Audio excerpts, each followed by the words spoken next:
I moved back from, I was in Glasgow for 16 years and I moved back to Strathspey, and I've been writing music inspired by the local area for the last couple of years, and there's so much to write about. So I grew up in Strathspey. I grew up right next to Angach Woods, and we often would come down to these Cally Pine Woods down here at Loch Garten and Loch Pachulish and Loch Morlich, and absolutely beautiful places. Used to go for a swim here, and my mother's an opera singer, so she would quite often bust out some of the opera chops and her amazing voice would be echoing across the loch. There's a few times recently I've had my flute down at these places and I've been playing it across the loch, so it's nice to come down here this morning and just hear how it's the sound of the flute bouncing around. I could see a wee tent round the corner. It must have been like, what's this, some sort of Celtic Mist album that's been made on the beach this morning.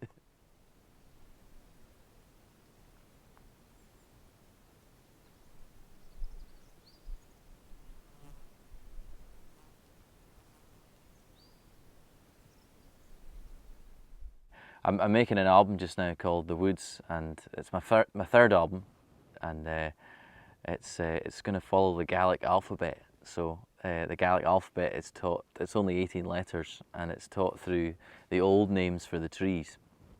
And so I've written a piece of music for 18 of the native trees, and I was quite sad to see that the Scottish pine, the Caledonian Scots pine's not actually in the alphabet, so I just stuck it in there.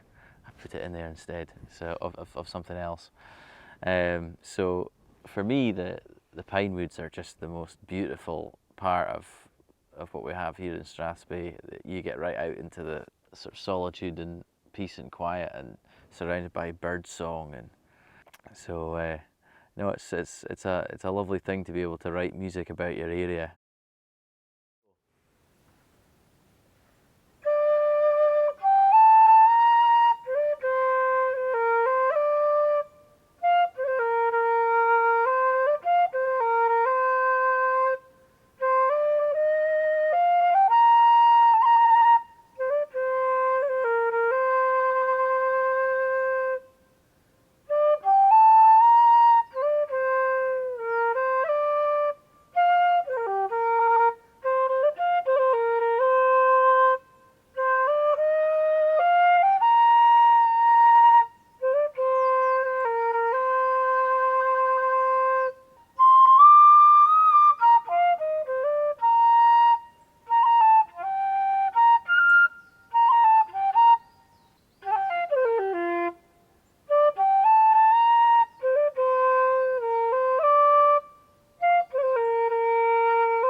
Some echo. I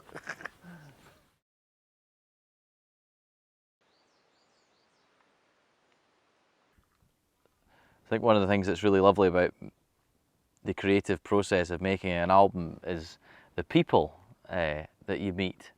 You meet lots of like-minded people. So when I was writing music about the river, I was finding lots of people to interview and talk to about their relationship with the river. And similarly, when I was writing about the railway, I met some old railway people, some old railwaymen, and interviewed them about what their life on the railway was like. And I've been doing a similar approach here with the woods, and it's finding people that have got an obsession with the woods.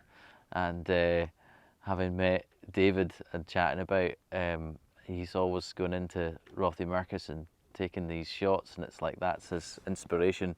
I really like the idea, the fact that it's always the same bit of forest, and like within that one bit of forest there's so many things, different ways to shoot it. I think he's got thousands of pictures of Rothiemurchus forest, so there's so much in that, and trying to just trying to find a way to communicate to people the feeling that you get when you're there.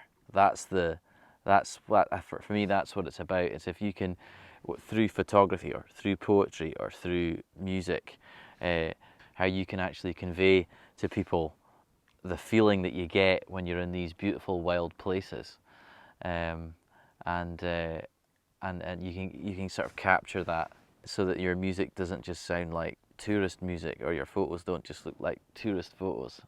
It's they've got something slightly different in them. There's something that's kind of there's something quite personal about it, but also it's hard to describe. Do you know what I mean?